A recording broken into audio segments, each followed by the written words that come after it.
తృతీయ స్కంధము 73వ అధ్యాయం. ఇశ్రాయేలు ఎడల శుద్ధ హృదయుల ఎడల నిశ్చయముగా దేవుడు దయాళుడై ఉన్నాడు. నా పాదములు జారుటకు కొంచెమే తప్పెను, నా అడుగులు జార సిద్ధమాయెను. భక్తిహీనుల క్షేమము నా కంటబడినప్పుడు గర్వించు వారిని బట్టి నేను మత్సరపడితిని. మరణమందు వారికి యాతనలు లేవు, వారు పుష్టిగా ఉన్నారు. ఇతరులకు కలుగు ఇబ్బందులు వారికి కలుగవు, ఇతరులకు పుట్టినట్లు వారికి తెగులు పుట్టదు.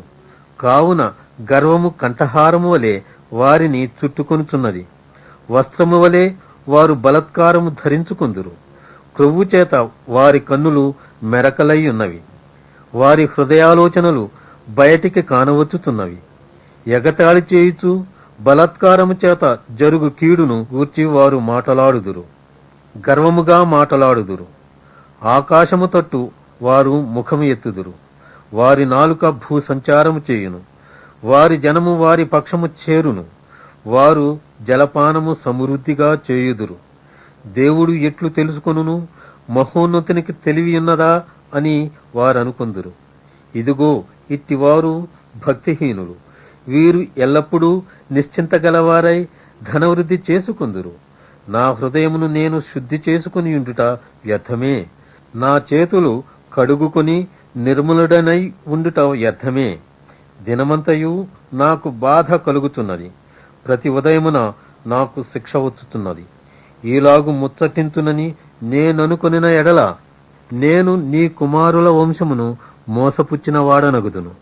అయినను దీనిని తెలుసుకొనవలనని ఆలోచించినప్పుడు నేను దేవుని పరిశుద్ధ స్థలములోనికి పోయి వారి అంతమును గూర్చి ధ్యానించు వరకు ఆ సంగతి నాకు ఆయాసకరముగా ఉండెను.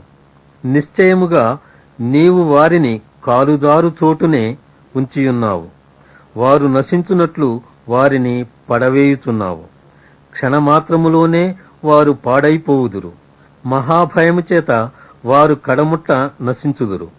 మేలుకొనినవాడు తాను కన్న కల మరచిపోనట్లు ప్రభువా నీవు మేలుకొని వారి బ్రతుకును తృణీకరింతువు.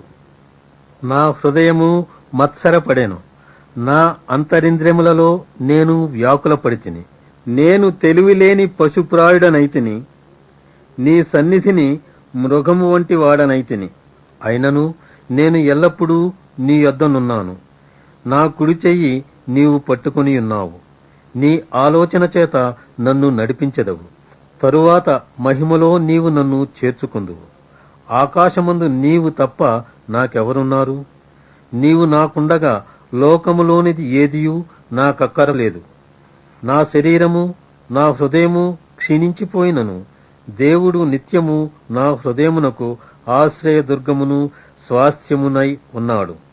నిన్ను విసర్జించువారు నశించెదరు, నిన్ను విడిచి వ్యభిచరించువారినందరినీ నీవు సంహరించెదవు. నాకైతే దేవుని పొందు ధన్యకరము. నీ సర్వకార్యములను నేను తెలియజేయునట్లు నేను ప్రభువైన యెహోవా శరణుజొచ్చియున్నాను.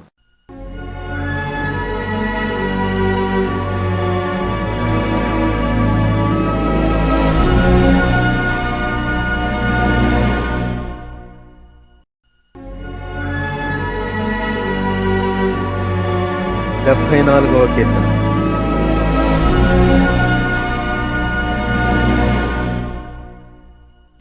దేవా, నీవు నిత్యము మమ్మును విడనాడితవేమి? నీవు మేపు గొర్రెల మీద నీ కోపము పొగరాదుతున్నదేమి? నీ స్వాస్థ్య గోత్రమును నీవు పూర్వము సంపాదించుకొని విమోచించిన నీ సమాజమును జ్ఞాపకమునకు తెచ్చుకొనుము. నీవు నివసించు ఈ సియోను పర్వతమును జ్ఞాపకమునకు తెచ్చుకొనుము. శత్రువులు పరిశుద్ధ స్థలములోనున్న సమస్తమును పాడు చేసి ఉన్నారు. నిత్యము పాడయ్యుండు చోట్లకు విజయము చేయుము. నీ ప్రత్యక్షపు గుడారములో నీ విరోధులు ఆర్భటించుతున్నారు. విజయ ధ్వజములని తమ ధ్వజములను వారెత్తి ఉన్నారు. దట్టమైన చెట్ల గుబురు మీద జనులు గొడ్డండ్లనెత్తినట్లుగా వారు కనబడుదురు. ఇప్పుడే వారు గొడ్డళ్లను సమ్మెటలను చేతపట్టుకుని దాని విచిత్రమైన పనిని బొత్తిగా విరుగగొట్టుదురు. నీ పరిశుద్ధ స్థలమునకు అగ్ని ముట్టించుదురు. నీ నామ మందిరమును నేల పడగొట్టి అపవిత్రపరచుదురు. దేవుని మందిరములను బొత్తిగా అణగద్రొక్కదుమనుకొని దేశములోని వాటినన్నిటినీ వారు కాల్చియున్నారు. సూచక క్రియలు మాకు కనబడుటలేదు, ఇకను ప్రవక్తయూ లేకపోయెను. ఇది ఎంతకాలము జరుగునో దాని నెరిగినవాడు మాలో ఎవడునూ లేడు. దేవా, విరోధులు ఎందాక నిందింతురు? శత్రువులు నీ నామమును నిత్యము దూషింతురా? నీ హస్తమును, నీ దక్షిణ హస్తమును నీవెందుకు ముడుచుకొని ఉన్నావు? నీ రొమ్ములో నుండి దాని తీసి వారిని నిర్మూలము చేయుము. పురాతన కాలము మొదలుకొని దేవుడు నా రాజయ్యున్నాడు. దేశములో మహారక్షణ కలుగజేయువాడు ఆయనే. నీ బలము చేత సముద్రమును పాయలుగా చేసితివి. జలములలో భుజంగముల శిరస్సులను నీవు పగులగొట్టితివి. మకరము యొక్క శిరస్సును నీవు ముక్కలుగా గొట్టితివి. అరణ్యవాసులకు దానిని ఆహారముగా ఇచ్చితివి. బుగ్గలను నదులను పుట్టించితివి. నిత్యము ప్రవహించు నదులను నీవు ఇంకజేసితివి. పగలు నీదే, రాత్రి నీదే. సూర్యచంద్రులను నీవే నిర్మించితివి. భూమికి సరిహద్దులను నియమించినవాడవు నీవే. వేసవికాలము, చలికాలము నీవే కలుగజేసితివి.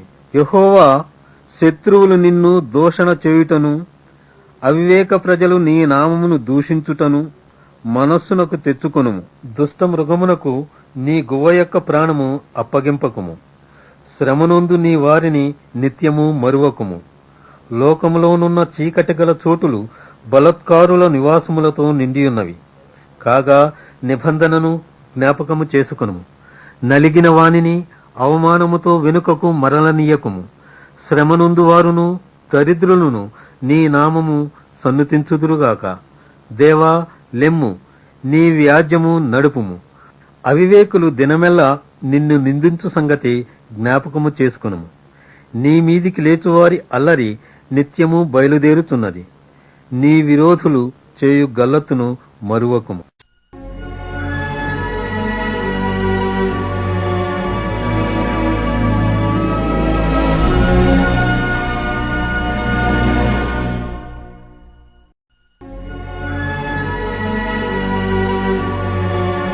డెబ్బై 75వ కీర్తన.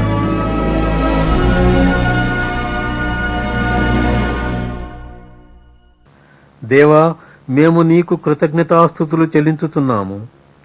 నీవు సమీపముగా ఉన్నావని కృతజ్ఞతాస్తుతులు చెల్లించుతున్నాము.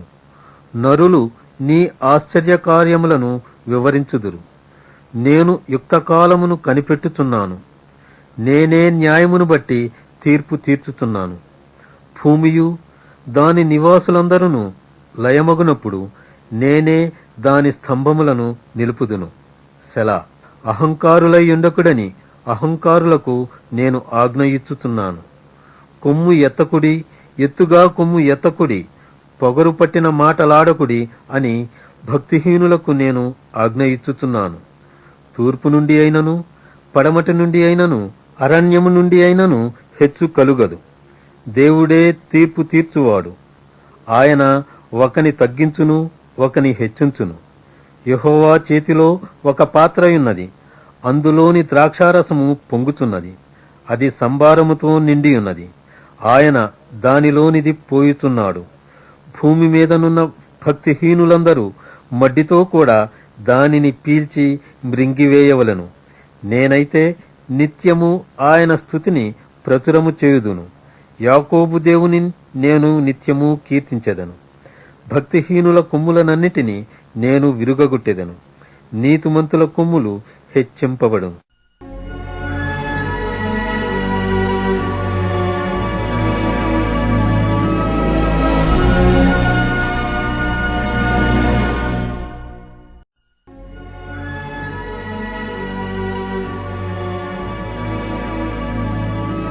డెబ్బై 76వ కీర్తన. యూదాలో దేవుడు ప్రసిద్ధుడు. ఇశ్రాయేలులో ఆయన నామము గొప్పది. షాలేములో ఆయన గుడారమున్నది. సియోనులో ఆయన ఆలయమున్నది. అక్కడ వింటి అగ్నిబాణములను, కేడెములను, కత్తులను, యుద్ధాయుధములను ఆయన విరుగగొట్టెను. సెలా. దృష్ట మృగములుండు పర్వతముల సౌందర్యము కంటే నీవు అధిక తేజస్సు గలవాడవు. కఠిన హృదయులు దోచుకొనబడి ఉన్నారు, వారు నిద్ర నొంది ఉన్నారు. పరాక్రమశాలులందరి బాహుబలము హరించెను. యాకోబు దేవా, నీ గద్దింపునకు రథసారథులకును గుర్రములకును గాఢ నిద్ర కలిగెను. నీవే భయంకరుడవు. నీవు కోపపడు వేళ నీ సన్నిధిని నిలువగలవాడెవడు? నీవు తీర్చిన తీర్పు ఆకాశములో నుండి వినబడజేసితివి. దేశములో శ్రమనొందిన వారినందరినీ రక్షించుటకై న్యాయపు తీర్పునకు దేవుడు లేచినప్పుడు భూమి భయపడి ఊరకుండెను. సెలా. నరుల ఆగ్రహము నిన్ను స్తుతించును, ఆగ్రహశేషమును నీవు ధరించుకుందువు. మీ దేవుడైన యెహోవాకు మ్రొక్కుకొని మీ మ్రొక్కుబడులను చెల్లించుడి. ఆయన చుట్టూనున్న వారందరూ భయంకరుడగు ఆయనకు కానుకలు తెచ్చి అర్పింపవలెను. అధికారుల పొగరును ఆయన అణచివేయువాడు, భూరాజులకు ఆయన భీకరుడు.